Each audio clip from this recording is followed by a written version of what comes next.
No risk it, no biscuit.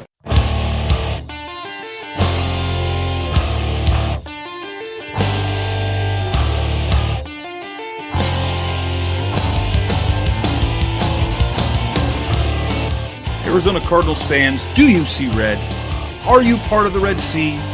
Then you are listening to the show for you. A podcast for Cardinals fans, by Cardinals fans, with outsider and insider perspectives. It's time to rise up and see red. Hello, Arizona Cardinals fans. Welcome to the Rise Up See Red podcast, the Arizona Cardinals show featuring Seth Cox from Revenge of the Brewers. And from the NFL Draft Breakdown podcast. I'm Jess from CardsWire.com, a USA Today wire site covering the Arizona Cardinals. And this is our 120-something show overall, and we are going to talk training camp. I've got Seth on the line. Seth, how you doing tonight? As we are on just a couple of days away from the start of camp.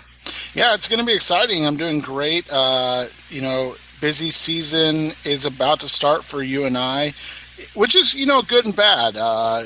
Good because it's difficult, to come up with the required number of posts we have to come up a day during the dead time.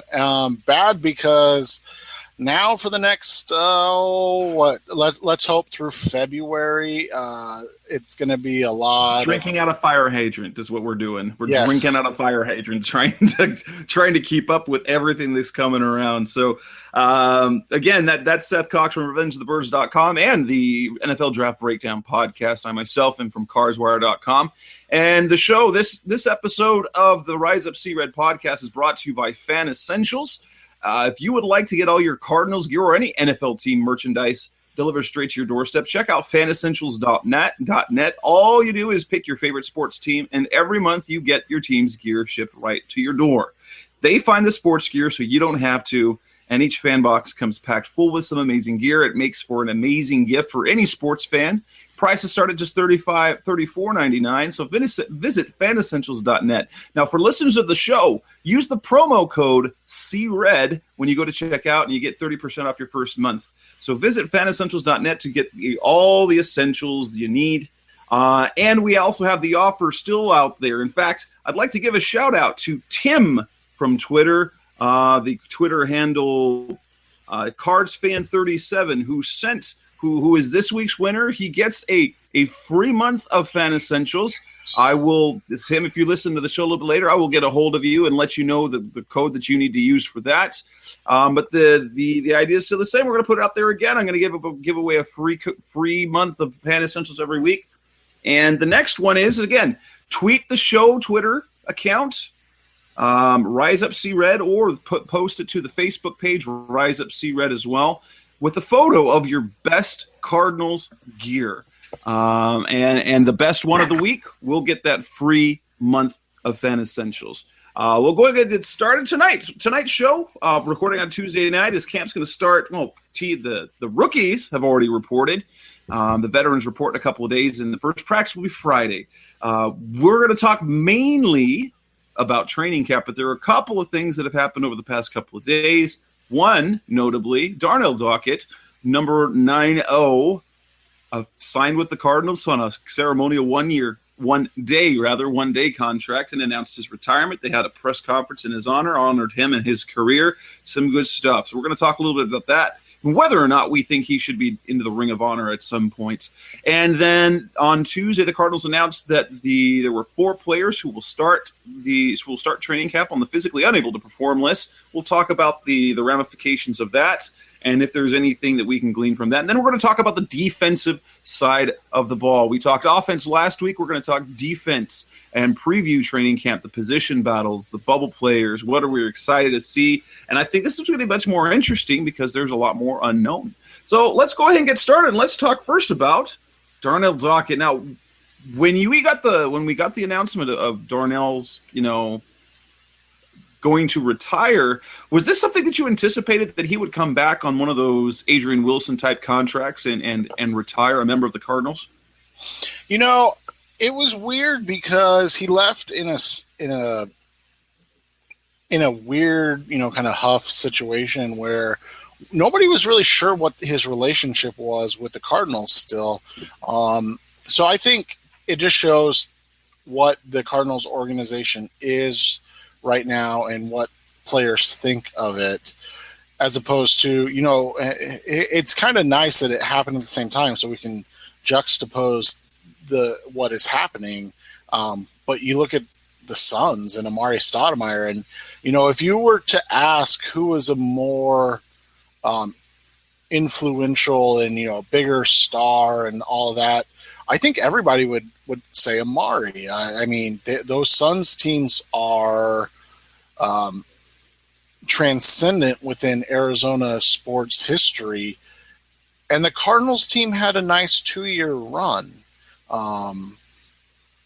But in the end, it comes down to management, coaching, and the way players feel about that, that grouping. And obviously Bruce Arians, Steve Keim and company, and probably the most Michael Bidwill, but they made Darnell comfortable enough and, feel like he mattered enough to come back and retire as an Arizona Cardinal, where obviously he had all of his success, and, kind of sign off his career that way instead of, and kind of mend the fence. And let's be honest, the broken fence was like a fence post. It wasn't like he knocked over the fence. It was like one, wicket on the fence. It wasn't very much. And that was unfortunate for him. From my mind, I'm of the opinion these guys just need to get paid as much as they can for as long as they can, because they don't make any, they don't have the same guarantees and guaranteed contracts as the NBA guys. So I don't harvest hard feelings towards any NFL player, for kind of going after the money. But especially Darnell Dockett, because he didn't really chase the money. He wanted a little bit of money and playing time, and just injuries had just took too much away from him. Well, and I didn't think about this till just now, but you'll notice who was at the press conference. It was Michael Bidwill as Bruce Arians, and it was Darnell Dockett. You know who wasn't there? It was Steve Keim who wasn't there, and he was the guy who cut him loose. You could definitely tell that Bidwill had a great relationship with Darnell. In fact, with the anecdote is the part where Darnell actually had a bit of a connection with Michael's mother, which is, she's this little old lady when he's modeling the new uniforms that came out several years ago. She's like, "Oh, he's a nice young man," and Michael Bidwill, he's like, "No, Mom, not on the field. He's completely different." And then BA as well. He had a good relationship with Arians that first year. And I think the hurt that there was, I don't think so much it was a broken, burning bridge or broken fence. It was simply he loved the Cardinals and he wanted to stay. He wanted the team to honor the contract, but he was hurt by that. He had great relationships, and it's great to see that he is, he's a Cardinal, which brings us now. I was a little bit surprised at the news that he was going to do that, but not too surprised. And on the heels of Adrian Wilson doing the same thing, this is really cool to see, because this is what you see other franchises do. This you see players who have been cut. You see players going back to like the 49ers to sign an honorary contract, or back to the Cowboys. They're doing this now for the Cardinals, something I don't think, in my memory, has never happened here before. And it's happening now. Adrian Wilson, Darnell Dockett. That's not going to happen with Anquan Boldin. That's the unfortunate thing. But, we're seeing players, they're let go, and they still come back. And that's really fun to see. Now, this brings the next question. This is the natural question. Adrian Wilson's in the Ring of Honor. Darnell Dockett, Kurt Warner's in the Ring of Honor. Darnell Dockett, who was part of the transformation of the team. Not only was he part of the transformation, he helped forge. He and Wilson on defense really kind of forged their identity defensively. He put up very good numbers. He was one of the most dominating defensive players in the league, most feared when he was in his prime. And now, he multiple Pro Bowls. 3 Pro Bowls he went to, 3 that he was alternate for. He led his position in sacks for a couple of years. During 2007 to 2013, no defensive tackle had more sacks than he did. He was just a very disruptive player. So this is the question. Does he deserve to be in the Ring of Honor? I think yes, simply because of, as you said, the time, and that's what I talked about earlier. Everything that happened in that time was very much, it was a culture change. It was a different era for the Cardinals and what they were doing. And back in my formative writing days, when Bleacher Report allowed anybody to sign up and write for them, I actually wrote an article on this. I don't know if it's still there or anything of that nature, but I wrote about how important it was that the Cardinals extended Darnell Dockett and how it was changing the profile and changing the idea of what the Cardinals were. And, it just was one of those things that it had to happen, and it happened at the right time. And, it was beneficial. And, maybe from a perspective of on the field, it's not too much, or, maybe he doesn't make it happen, but I think just overall the entire landscape of Arizona or the Arizona Cardinals and what he meant, I think it leads him to needing to be into that, Ring of Honor. I would agree. I wrote about it on Tuesday. I wrote about it today, and it comes down to this. Who are the players you want in your ringer? You want iconic players for your franchise who spent a long time there or had a lasting impact there, who was, in fact, also one of the best players in the league during his time. And that's Darnell Dockett. Now, that's one of the things, if Adrian Wilson is a Ring of Honor member, then Darnell Dockett should be, because if you look at their playing career, they were equally, pretty much the both of them, were equally dominant at their position in terms of a league-wide reputation. They were there for the lows, and they helped transform the franchise. Not only that, but Darnell also performed at the highest level with the record 3 sacks in the Super Bowl. Yes, there's the off the field, shenanigans that he's known for, and I found it very, very funny of referring to Mark Dalton, their VP of Media Relations, all the conversations he and Dalton had about Twitter. And Darnell was always an entertaining follow on Twitter, pretty much before Bruce Arians came around, after Bruce Arians came to town. But basically, the logic comes down. If Adrian Wilson's a Ring of Honor member, then there's no reason for Darnell Dockett not to be. That doesn't mean it has to be this year. Now, they put Adrian Wilson in fast. Darnell Dockett, it doesn't have to be now. It doesn't have to be next year. But if Adrian Wilson's in, they definitely Darnell Dockett should be, in my opinion. Yeah, and I like the package deal thing. I think Adrian was a better overall player just because of the position and what he did and kind of everything he did there. But I think their impact was equally as important. Yeah, and now that leads to a question. Now, this is actually a conversation that we had a couple years ago. I'm pretty sure we talked about this on the show, and because it was when Kurt Warner was announced that he was going into the Ring of Honor. So when that announcement came out, then we had the discussion: who next? I mean, because Kurt Warner really only had. I mean, he wasn't a lifer for the Cardinals, and his whole Cardinals career wasn't even great.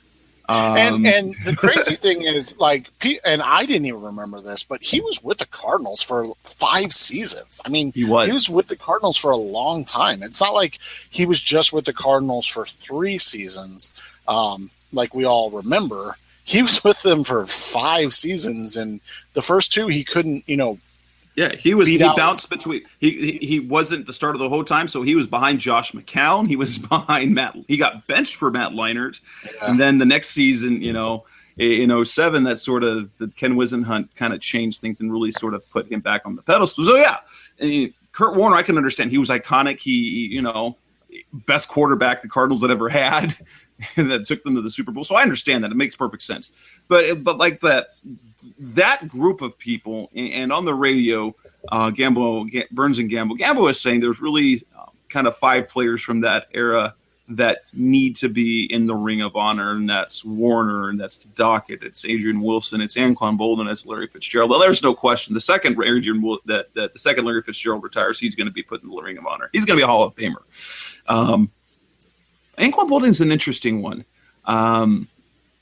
because the way things ended, I would think that as a franchise, it would be great to extend that olive branch to him. But I think he now identifies himself more with Baltimore than he does with Arizona. Well, I think part of it was simply that he didn't, he wanted to be here and he wanted to be appreciated financially, and he wasn't. So that led to what happened, obviously, and that led to the falling out. And honestly, that just meant that they couldn't ever come to terms. And Anquan's, I'm trying to think of any, other sports figures in Arizona sports history that left, maybe not even similar to, kind of like Charles was in Arizona. The only difference was Anquan was drafted here, and Charles was a bigger profile player, but yes, it's similar to how they left. And the Suns ended up mending that fence, but it took a long time, didn't it? Like it did. Didn't it just happen in the last 5 years that he went in the Ring of Honor? So, yeah, it wasn't terribly long ago. So we're talking about it's probably going to be 10 years after he retires, as opposed to the Warner and Dockett type thing, where he just went right in, maybe not the Ring of Honor like Dockett, but where they're going to go into the Ring of Honor fairly quickly. And this is a conversation that's real interesting, because as the Cardinals become have this reputation of, they were bad for so long that there really wasn't anyone worth doing. And there's still some interesting omissions if you look historically. Larry Sanders, Jim Hart, probably Jim Hart. Or Jackie Smith. That's the one that puzzles me the most. Jackie Smith, tight end, Hall of Famer, spent every year except for one as a member of the Cardinals. He's what I think 4th in franchise history in receptions. He's not in the Ring of Honor. That puzzles me to this day. But we're talking about players but I think it's going to end up being pickier now. A player now on the roster that'll be a Ring of Honor player. If Carson Palmer can take the Cardinals to the promised land with the numbers that he's had, I think he'll deserve it. He would earn his way into Cardinals lore and to be immortalized. Yeah, I think so. And like you said, there's such a gap of people, and it's hard to understand. And maybe an older listener can fill you and I in, because even you probably don't know a lot of the St. Louis Cardinal history. No, not at all. And so maybe there's some, again, fences that need to be mended down the line. That, because let's be honest, until 2005, maybe even later, it wasn't like people really thought highly of the Arizona Cardinals or just the Cardinals organization. So there could be some stuff, that happened back in the day that maybe after the eldest Bidwill passes away, things will change, and that line will the waiting list will shorten, so to speak. Hey, sports fans, football season's here, and it's time to get in on the action with MyBookie. MyBookie is the industry-leading sports betting website that offers real Vegas odds on football, baseball, and all your favorite sporting events. You can take a side, the total, or even fantasy points props. MyBookie lets you bet online and win big. Did the game already kick off? Don't sweat it. MyBookie has in-game live betting on every major league and event, even esports. There's no better time to join MyBookie than today. Go to MyBookie to open an account and start winning. Use promo code CHAMPION when you register for your account and get a 100% sign-up bonus up to $1,000 on your first deposit. Bet today. Visit MyBookie's website or call 844-866-2387. That's 844-866-2387. Check them out today and use promo code CHAMPION for a 100% bonus. Terms and conditions apply for entertainment purposes only. Void where prohibited. Well, let's move on from the topic of Dockett and the Ring of Honor. There was a little bit of news came out today on Tuesday, and that's there are going to be 4 players starting off on the PUP list, on the physically unable to perform. The preseason PUP list is not, it really is nothing other than it protects them. It doesn't save a spot on the roster. They're still there. They just can't practice, and they can be activated at any time. But putting them on the preseason PUP, if you know anything about that, if they are not activated and they get to the end of the preseason, the regular season rolls around, time for the final 53, they can be, if they've been remained on PUP, they can be placed on the regular season, which then basically sits them out for the first 6 weeks, and you don't lose them for this season.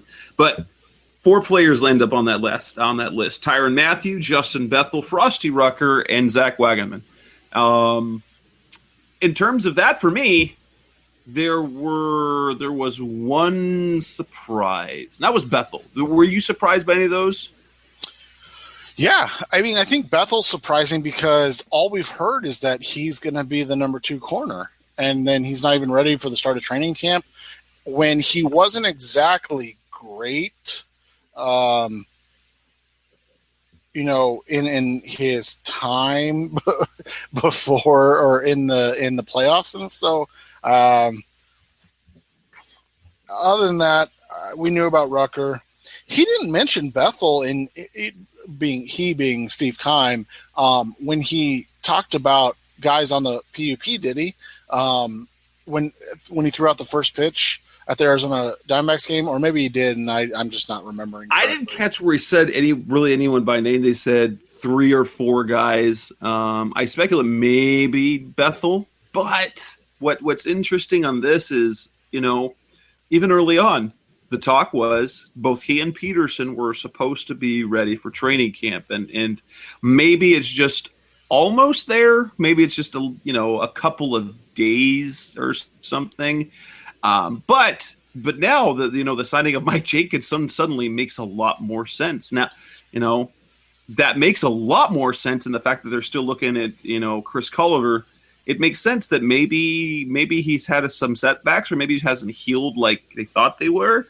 And, then they really don't want Brandon Williams to start unless he shows that he is amazing. Ready. Yeah. Well, and I got the exact quote from the Kyle Odegaard article, and says 3 or 4 players will likely start training camp on the PUP. While he didn't give names, educated guesses would include safety Tyrann Mathieu, defensive tackle Frostee Rucker, and outside linebacker Zack Wagenmann. Keim said guard Evan Mathis, who sat out minicamp following minor surgery, is expected to be ready to go. So I think that's, so it was not from Keim. Again, it was educated guesses by Kyle Odegaard, who's one of the beat writers for the Arizona Cardinals. And so you take those educated guesses, air quotes, with kind of not even a grain of salt. Like you take that as this is kind of what this is the benefit of writing for the team, right? Being the inside guy on the team, and that they'll have a little more information than everybody else. And so when Bethel's name didn't even come up, then to see him on the PUP list is disheartening. Now, I will say it is good that Mathis isn't on it, because I think the offensive line needs as much time to gel at those 3 new starters as they can possibly get to make sure that, the beginning of the season is as smooth as possibly can be. Right, and that I was worried that Mathis, especially with the 2 off-season surgeries on his ankle, his absence was going to be noted. I'm worried, and I think this will affect things. Now, the thing with Bethel, I think it's simply a precaution just to make sure that he can get finally cleared. But nonetheless, he didn't participate. Yeah, and he didn't participate in any OTAs. He did not in minicamp. So he hasn't had any off-season reps. That really opens the door. He was supposed to definitely be the starter. It really opens the door to, say, a Mike Jenkins to step in and keep him on the bench. And honestly, we don't even know if that's a good or bad thing, because Jenkins hasn't played very much. And so, you have a guy that's a consistent injury issue player in Mike Jenkins, and that's not a shot at him. That's not saying anything bad about him. It's the reality. He's been injured quite a bit. And I think the Cardinals, let's be completely honest. The Patriots game is still one you want to be at full strength for, even without Tom Brady. Maybe the Buccaneers game you can talk me into. They don't need a Justin Bethel yet, but those wide receivers are big. I mean, the Mike Evans, Vincent Jackson combo, and you add in their giant tight end Austin Seferian-Jenkins, and the fact that Jameis Winston is a guy that can throw the ball around a little bit. Again, that could be problems. And then you go to Buffalo. And this is where missing time gets dicey for me, because you're really going to set yourself behind the 8 ball, so to speak, if you have issues in the secondary in those first 3 games.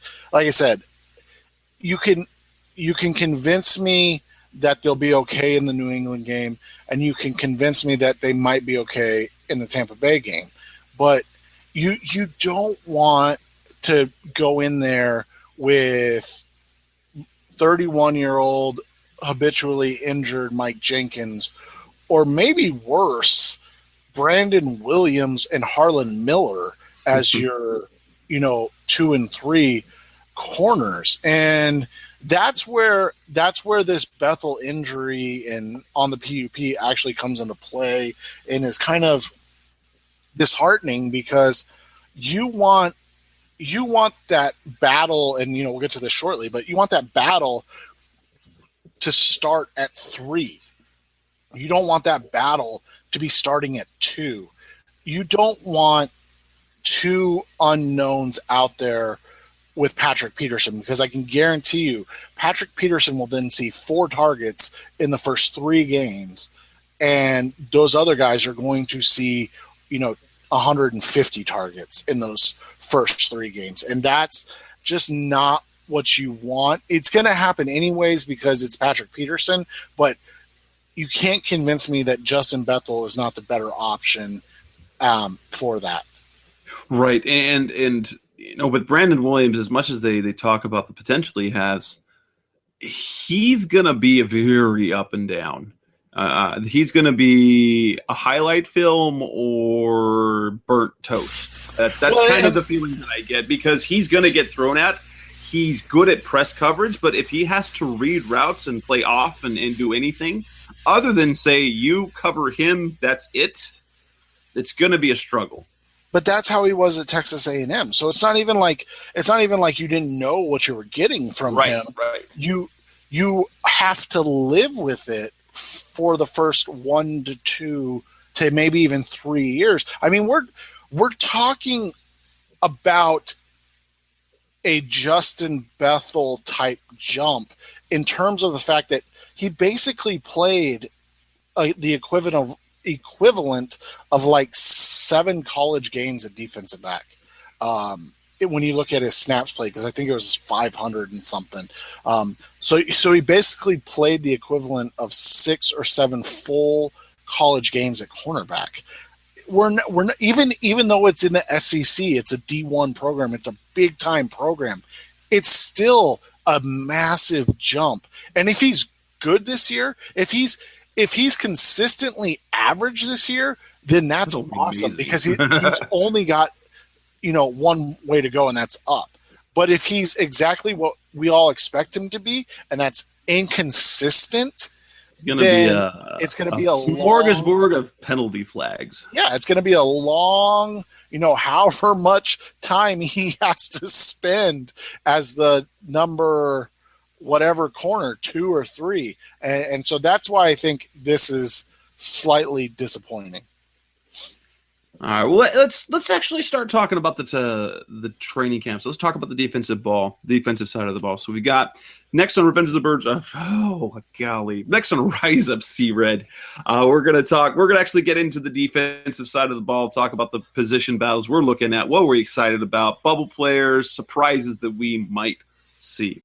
Hey, sports fans, football season's here, and it's time to get in on the action with MyBookie. MyBookie is the industry-leading sports betting website that offers real Vegas odds on football, baseball, and all your favorite sporting events. You can take a side, the total, or even fantasy points props. MyBookie lets you bet online and win big. Did the game already kick off? Don't sweat it. MyBookie has in-game live betting on every major league and event, even esports. There's no better time to join MyBookie than today. Go to MyBookie to open an account and start winning. Use promo code CHAMPION when you register for your account and get a 100% sign-up bonus up to $1,000 on your first deposit. Bet today. Visit MyBookie's website or call 844-866-2387. That's 844-866-2387. Check them out today and use promo code CHAMPION for a 100% bonus. Terms and conditions apply for entertainment purposes only. Void where prohibited. We're back on Rise Up Sea Red. I guess I still know what the name of the show is. Let's talk about the defensive line. Is there, overall, we're going to talk about the defense side of the ball. What are you most excited or most anxious about as camp enters? I'm anxious. It's kind of a cop-out. I assume you're going the same place. I'm anxious to see the pass rush. I mean, they invested so heavily in it.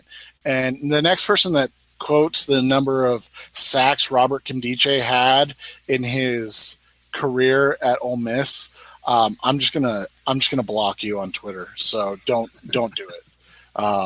But I'm interested to see the pass rush. Like they spent heavily on Robert Kimdiche in terms of risk, and then they obviously spent heavily in terms of Chandler Jones.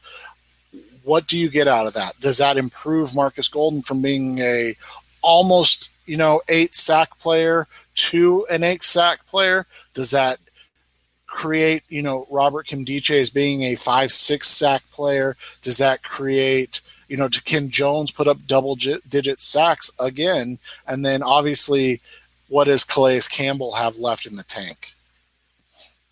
And that's one of the things I want to see as well. Now, training camp's hard to see because they're not all actually get to the quarterback, and you're facing your own players. So that part's always a little bit difficult. So I'm more excited to see what that is preseason wise. But in camp, I'm interested in how the defensive backs look, how that plays out. Tyvon Branch, how does he look back there?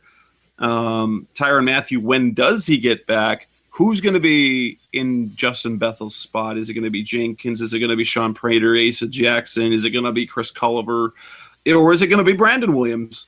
And how does that look? And I want to see – I would like to see how that defensive line improves with the addition of Kimdiche, with that another year under the return of Corey Peters, the addition of Kimdiche, another year under his belt for Rodney Gunter. I'm interested in seeing that. The pass rush is, when I think training camp, I don't think pass rush so much because what are you going to see in camp? You're not going to see any sort of pass rush. But yeah, preseason, yes. And I'm actually super, I have in my back pocket these, bold predictions for 2016. And I'm ready to throw it out there that I think the Cardinals will flirt with having 3 double-digit sack guys this season in Chandler Jones, Marcus Golden, maybe even Calais Campbell, just because, assuming all 3 stay healthy, that I think that will be significantly improved. And instead of, almost plays, they finish plays. Yeah, and I think that's going to be big to see. Obviously, like you said, you can't tell a ton about the pass rush. And again, we talked about this last week. It's going to be kind of, it's going to be kind of odd because we're like, all right, we really want to see this pass rush, but don't rush well against DJ Humphries or Evan right, Moore, exactly. Right? Let's keep it all on the left side of the line where we know what we're getting for Jared Valdir and Mike Iupati. And then, on the opposite side, if I don't know, I go back and forth. Like, if the defensive backs are playing well, is Carson Palmer okay? Like, does he need surgery? Is his arm dead? But if the cornerbacks and defensive backs are getting toasted, well, that's kind of expected, right? Like, I mean, we're talking about the best receiving core in the NFL, top 3. If you want to talk about somebody else, I don't know if I would agree, but that's, I don't know. Like, it's such a weird training camp's so weird, but yeah, I want to see the pass rush because I just want to see the explosiveness of Kindiche and Jones at the same time. I also want to see how they kind of use those guys, right? Like, what is their how do they line them up, and what is their plan for them? Yeah, so let's talk about the defensive line in specifics. Roster battles, position battles. We basically say yes, unless something changes, Calais Campbell's going to play the bulk of that right DT spot. But then on the other side, is someone going to push? Are we going to see Rodney Gunter push? Frostee Rucker, especially, Frostee Rucker, his production fell off a little bit late last season. He got hurt. He's up there in age. I'm looking at the other defensive tackle position and thinking perhaps, is Rodney Gunter going to push for that spot? Can Kindiche push for significant rotation, for significant snaps on that side? I think when it comes to the defensive line, it's going to be a base of Campbell, Peters, and Rucker to start the season. Obviously, Frostee's ankle is going to matter. Or is it his ankle? I think it's his ankle. It is. He had a high ankle sprain at the end of last year that he had surgery on. And so it's going to be his ankle, and that matters. From there, you know what? It's a toss-up. Are we going to see Gunter and Kindiche come in packages with, as the pass rushing unit? Are we going to see Peters out there pass rushing, or are they going to use him and his 2, surgically repaired Achilles tendons as a run stopper, early on, and then as he shows that he is healthy, then move to the next, phase? I think we know the top 6, right? Like, it's going to be Calais, Peters, Frostee, Gunter, Kindiche, and I'm forgetting an obvious one, I think. Or am I? No, I think that's it. We know because the 5. The 5 and the 6 and the 7. So you've got Ed Stinson and Josh Morrow and Red Bryant and Xavier Williams all battling for if they go with 7. And that's, for me, depending on the ankle, Frostee Rucker might be now this is something that Josh Weinfuss put out there. It could be a salary dump. If his health is an issue and he isn't able to come back as the same type of player, with a guy like Red Bryant, who they were as, especially with what we saw in All or Nothing, that they were really impressed with him and think they still has got something in the tank. The leadership that he brings can replace what Rucker does. And the on-field production you can probably get in Gunter / Kimdichie / even Ed Stinson. And so I think the Rucker may or may not be as sure a thing as I thought he would have been a few weeks ago. Right. And, I kind of said that from the beginning because the twofold reality of age and salary. And you can only cut so many Ed Stinsons and Josh Morrows to get cap, right? Whereas you cut Frostee Rucker and keep Ed Stinson and Josh Morrow, and then what do you have? Well, you just saved probably, I think it's about $350,000, and you have two players on the roster. It's one of those things that it's a good problem to have, obviously, for the Arizona Cardinals, and it's a different problem to have than what we're used to. We're used to seeing, all right, are they going to cut Calais Campbell because they're going to go 4-12 and they're not going to be worth, they're not going to have the money to deal with it type thing. So that's different. I just think Rucker and Bryant are sort of interchangeable. I understand Rucker's better up the field type player in terms of gameplay, but you have here, and here's the other thing. You have Kimdichie and Gunter. Gunter was not drafted to be a nose tackle. He was drafted to be they're what they call the defensive tackle. The interior. Yeah, he was drafted to be a bigger Darnell Dockett. That's what he was drafted to be. And so the other reality is, and this is, and I do think this factors into a lot of the decisions they're going to make. And we see it kind of with Dwight Freeney. Do they know that Frostee Rucker will be there in October or November when, God forbid, but when it happens, somebody goes down? When Josh Morrow goes down, when Ed Stinson goes down and they put him on the PUP, Frostee Rucker's more likely to be there than Stinson or Morrow because they're young and cheap. He is older, expensive, and he's going to be very, very picky about where he goes and plays. He's not going to go sign with, the Cleveland Browns again to chase a payday. He's going to say, okay, the Patriots don't want me. The Seahawks don't want me. Maybe like the Bengals don't want me back. All right, I'm going to wait till Arizona comes calling. Like if those contenders don't want me, then I'm not going anywhere. And I think that comes into play more than people realize or want to admit. And so we look at the bubble guys. Would you say I'd have to say that Red Bryant definitely fits that bill.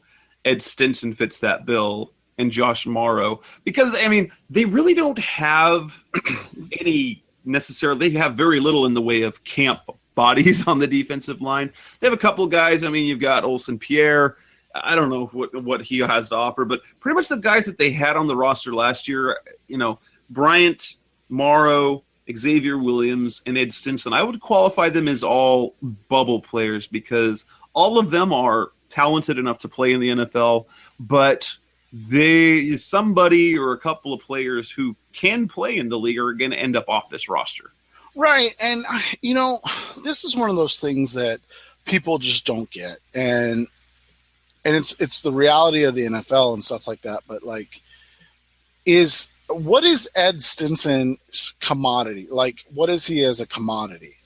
What is Josh Morrow as a commodity? I think they're nice players. We like them. As players, you and I do, but what is their value in the NFL? What do people truly think about them? And from there, that's where you have to decide, what you're cutting versus what you're keeping. And so, like I said, I think Morrow and Stinson are more valuable to the Cardinals than they are another NFL team because they are talented depth guys, but they're not guys you want to roll out with playing 85% snaps. I mean, we saw that. We saw that with Josh Morrow. He played 85% of the snaps for like 2 games. And it wasn't good. When he's playing about 30, 35 snaps, he's really effective because he's a motor player. You get him out there and you get that effort. He's disruptive. He's disruptive without really making tackles, so he doesn't show up on the stat sheet. You just see him affecting players when he's out there 35 snaps.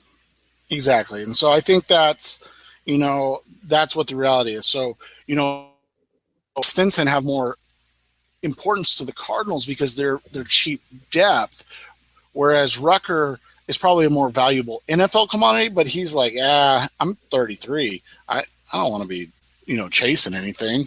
Like, I'll just wait till, a contender calls me. And so I think that's, I think, like you said, the bubble guys are Bryant, Morrow, and Stinson, but I think you can put Rucker on there because I think he truly is on the bubble because of Red Bryant's presence. If Red wasn't on the roster, it's a completely different thing because he is, he and Calais then are the veterans. But now, Red's basically Frostee in terms of veteran presence. He just plays a different way. Yes. Move to the linebackers to talk inside. There's not a whole lot of battle going on. Dayon Buchanan's got his linebacker position up. Kevin Minter is definitely the starter. Whether he is a 2-down or a 3-down backer, that's what I'm interested to see. Do we see Alani Fua come in for passing downs? Or is Minter, because I know Bruce Arians sees Minter as a 2-down player, but he became an okay 3-down player. Someone you could do it, but they really like Fua and the skill set he brings. I'm interested to see if he can become, the pass coverage guy and have Fua and Dayon offering up better options, speed side to side, and then coverage ability. Yeah, and what steps do Fua and Martin take? And to be honest, to be fair, I guess, what step does Minter take, right? Like, he is only going into his 4th year. Now, you consider year 1 a wash because they had, a top 3 linebacker duo in the NFL. You consider year 2 a lost year because of the injury and the uncertainty, and then kind of what the unfair expectations that got put on him. When all of a sudden he went from being, the hammer in a defense to all of a sudden now we really need you to make plays because our inside linebacker depth sucks because, our best linebacker that we paid all the money to got busted for drugs. So that's kind of where you find what's going to happen now. Where's Minter's growth? Is he a guy that you can bank on to be more than a 2-down guy? Is he ever going to take that next leap? Or is that what he is and that's okay? It's just a replaceable commodity. And so, like you said, Fua and his length and athleticism, Gabe Martin,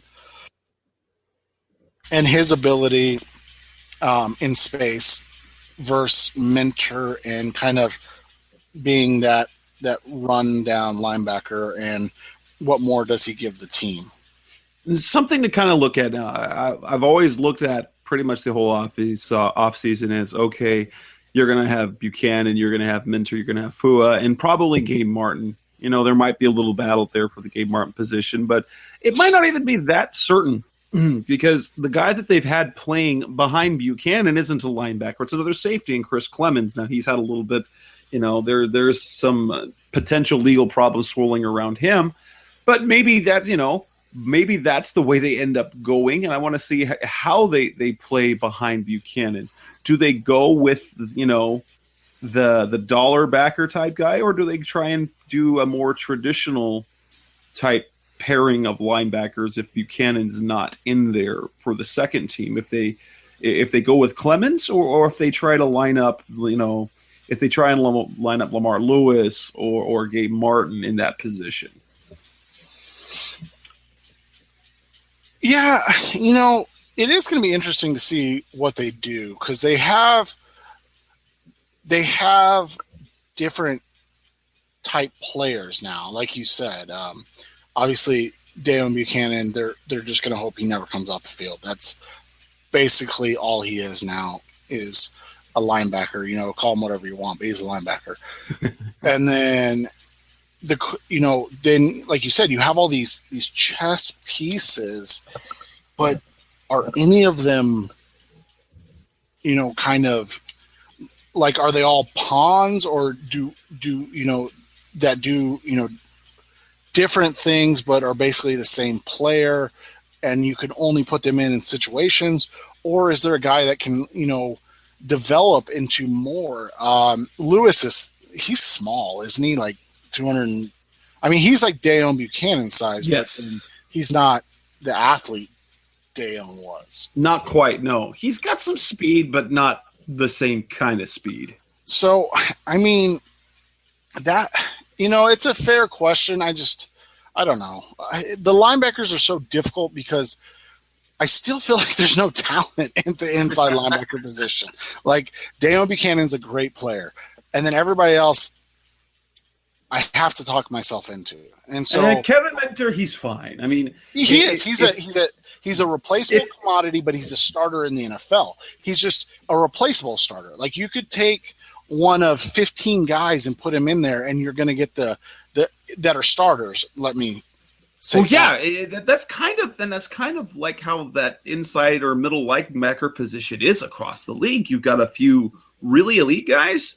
You've got your Thomas Davis, you've got your Luke Kuechly, you had your Brian Urlacher, but you have that position, you can put anyone there and get numbers. I mean, look, Paris Lennon put up numbers when he was with the Cardinals, and exactly. He was, and it's not like he was good, but that position can be productive. So yeah, I mean, if you have Buchanan and Minter, and if they're healthy, you're okay. I mean, And the thing is that people really don't realize how good Buchanan is. And he put up, the numbers he put up last year, production-wise, between tackles and sacks, interception, forced fumble, the only other player in the NFL to produce the same level of stats across the board was Thomas Davis. And Thomas Davis is one of the absolute best in the game. Exactly. And so, you look at production and things, and like you said, they're all, not all, but they're all interchangeable for the most part, except say for 5 to 8 guys. And so the question becomes, is there a more versatile chess piece for James Bettcher to use? And I just don't think there is on this roster. If you look at outside linebacker, obviously Chandler Jones, you put him on one side, you're good. Now, there are, the outside linebacker position is interesting. Well, Bruce Arians called it 4 dogs, 2 bones. Marcus Golden, obviously, I think is in the driver's seat, but it'll be interesting to see.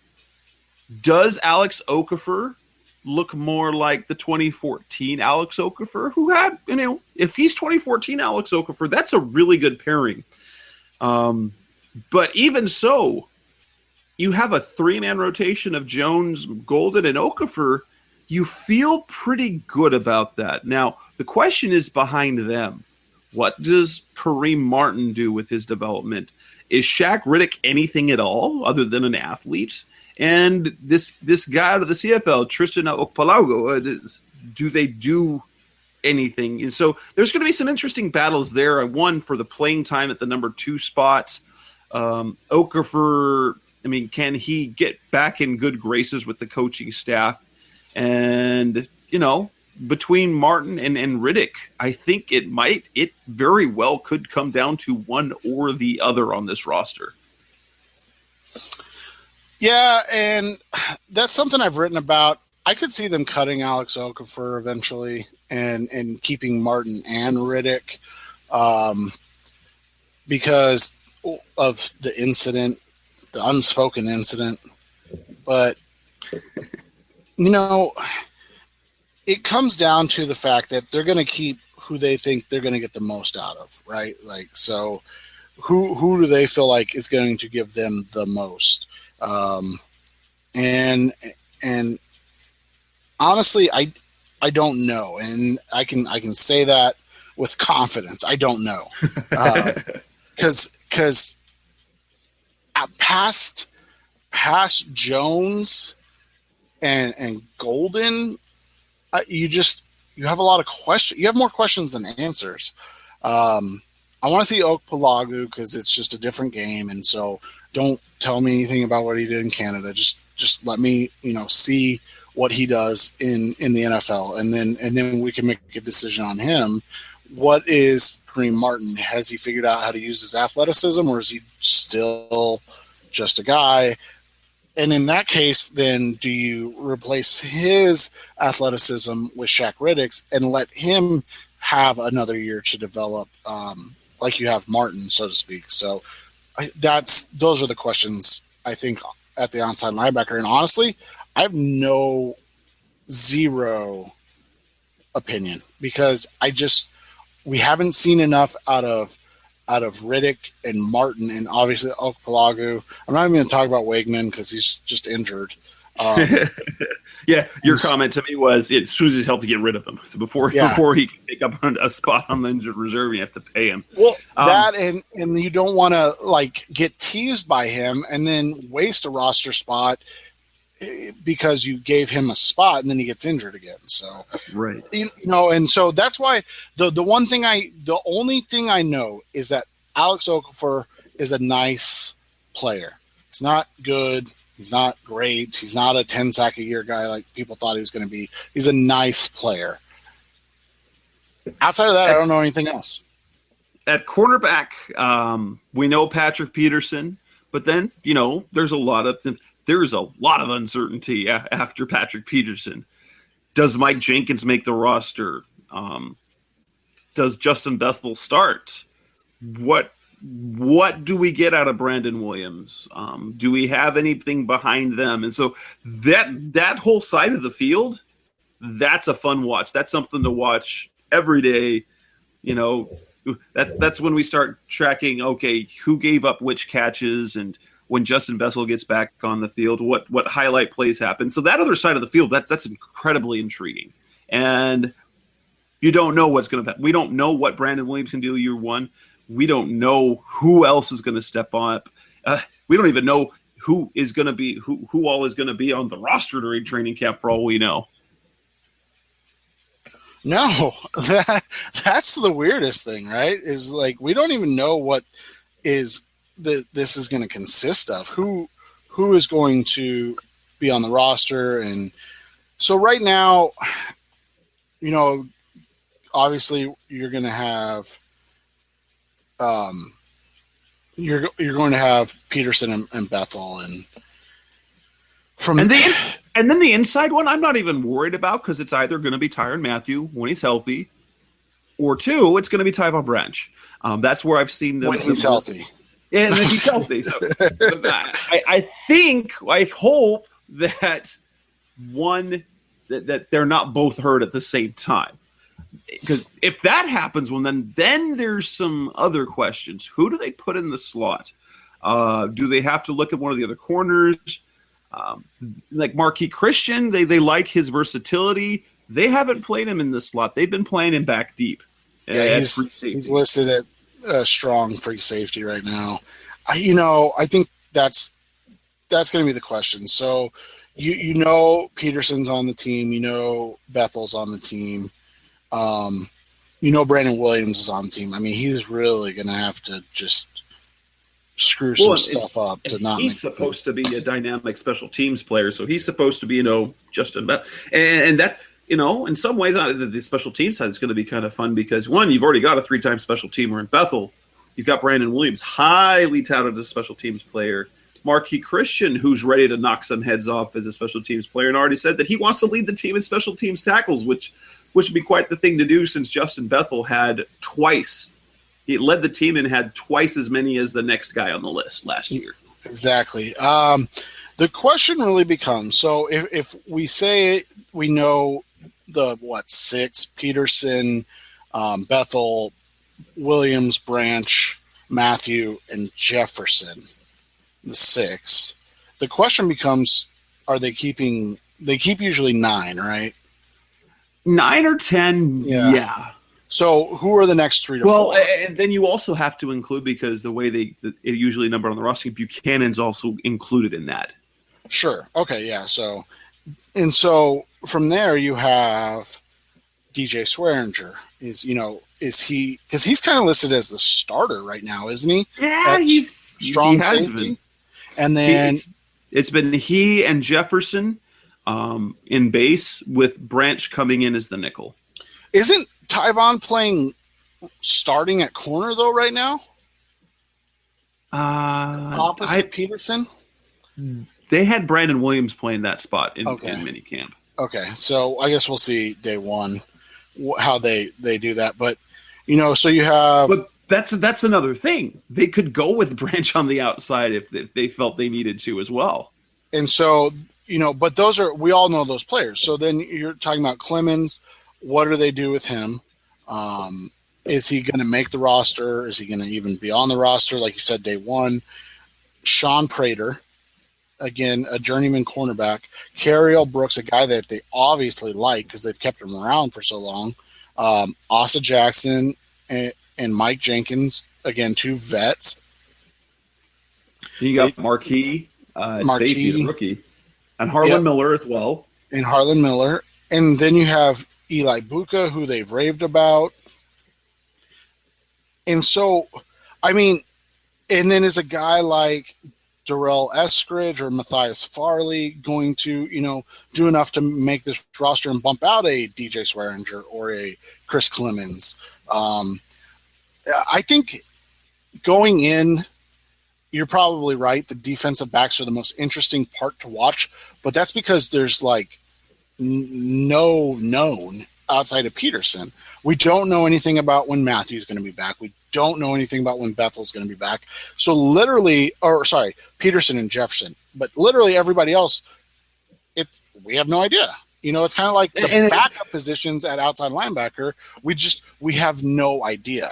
Exactly. And that, it's kind of, this is much more interesting conversation than the offense, because you're like, quarterback 3 and these are guys who actually 8th offensive lineman. Right. It's like, who's the last offensive lineman to make the team? Who's going to be tight end 4? No, this is intriguing, especially when especially if you look at how the season ended. Say what you will about Carson Palmer's failure, and I'm going to say this again. The Cardinals, based on, partially maybe it was for effect, but you look at the way they approached it, all or nothing. They saw that Carolina game as a failure on defense. More than anything else, it was a failure on defense more than it was a failure on offense. The defense was terrible, and then the offense couldn't bring them back and turn the ball over. Well, and I'll tell you this, because our listeners won't hear it before this is posted, so I can tell you. I buy into that, but there is something to the Carson Palmer sucks in the playoffs thing. Yes. So Carson's stats as a starting quarterback in the playoffs, and if we take out that one pass in Pittsburgh before he blew out his knee, because he gets credited with the quarterback loss for that. So that's not fair. So then you have to take out the one completion for 66 yards to kind of, even everything out. If you take out that, he's 1-2. He's a 56% passer. He's thrown 5 touchdowns to 7 interceptions. But the biggest thing and the biggest drop-off as Carson Palmer as a playoff quarterback is his points per game dropped in every game from what he averaged in the regular season. In 2009 with the Bengals, he averaged 25, just under 26 points per game. They scored 14. With the Cardinals, they scored just under 30.6 points per game last year, 20 in Green Bay, 15 in Carolina. Carson Palmer averaged 28 points per game as a starting quarterback, and in the playoffs, he averages 16. His offenses average 16.4. So the question is, why? And so, not to divert from what we were talking about, but right. I just thought that was interesting. Well, and you can explain a couple of it. One, you're playing better teams, and so that will naturally go down some. You expect a small drop in production. Yeah. I completely agree with that, but not the. I mean, you look at the Cardinals; they went from averaging 30 points a game to now they're averaging 17. We're talking 2 touchdowns. Yes. We're talking 2 scores worse in the playoffs, and that's just that. As bad as the defense was, if you're averaging 16 points a game in the playoffs, then you're not a good quarterback. So then you're one that you have to be able to overcome as a starter. And so that's for me, and that's what the article is about. That's the progression of Carson Palmer. He has to show that he is a capable playoff quarterback now, and that I think will help define his legacy overall. Well, and you look at the way the Cardinals have done with the roster. What did they do? They brought everyone back on offense. So they're content. They believe in their offense. But the one thing they did revamp was the offensive line. They did. So you know that they blame that on the offensive, and that's fair. That is fair. They let go of Bobby Massey. They obviously let go of Ted Larson. And Jonathan Cooper, and let go of Lyle Sindeline. We're talking 60% of the offensive line is new. So that's massive. It's not like it's one position. It's 60% of the offensive line. And so they're comfortable with their skill positions. They trust them. They didn't trust. They weren't happy with their line, and they weren't happy with the defense. And so they added pass rush, and they overhauled the secondary. Even though the secondary was supposedly their strength, they still overhauled it. So that's why I'm interested in seeing the defense and especially in the defensive backfield. Can they gel and make plays together, especially when you get to the preseason? And that's going to be key. Is you're going to have to see either that pass rush improve so much that it elevates the play of the secondary, or Brandon Williams, Harlan Miller, and Justin Bethel especially are going to have to grow up really, really fast. And be, a viable option. Because I can tell you this much. I can promise you this much. If Green Bay is healthy going into, a playoff game against Arizona next year, nobody's picking Arizona. Nobody. If their secondary and their defense is playing the way they were last season, they're going to have to prove that they can stop Aaron Rodgers, in the big time, because they did for the most part until the very end. And so that's what's going to happen next year. And honestly, for me, I think that the pass rush is going to allow the secondary to get through their growing pains. Or maybe it's just wishful thinking. I don't know. But I honestly believe that the pass rush will allow the secondary to gel, allow them that time to get better. And let's be honest, the schedule doesn't hurt either. Like I said, no Tom Brady. That's still a very talented New England team. Tampa Bay is a very good team with a second-year quarterback, though. Buffalo is a good team. I won't say very good, but they're a good team. They have some nice weapons. Then you get St. Louis and a rookie quarterback. The schedule should help them gel as well, but it won't be as much of a problem if now that maybe their schedule's a little bit easier than it was 2 weeks ago before Tom Brady's suspension was upheld. All right, so let's wrap this show up. We're right at we're a little bit over an hour. talk training camp, talk PUP list, talk Darnell Dockett. I think we're going to give the show a 1 week break because there's not much to talk about after just a couple of practices. And we'll be we're back. Not going to talk about the conditioning drill test? No, we're not. I'll just, no, we're not doing that. And so we'll give it a week. Come back after next week, kind of leading up. So we've had a full week of camp, and we're kind of looking at what to look forward to for preseason game one. Hopefully we haven't lost a starter on defense because that tends to happen every single year. Exactly. So let's hope for no injuries. No injuries. Well, we're going to wrap up this edition of the Rise Up Sea Red podcast. That's Seth Cox. I'm Jess Rue. You can find us on Facebook. You can find us on Twitter. The show is on Blog Talk Radio, and it is also featured on cardsquare.com and revengeofthebirds.com, as well as sports360az.com. We're everywhere, guys. We're everywhere. Listen to the show. Again, Seth Cox. I'm Jess Rue, and thanks for listening. That'll wrap up the show, guys. Have a great night.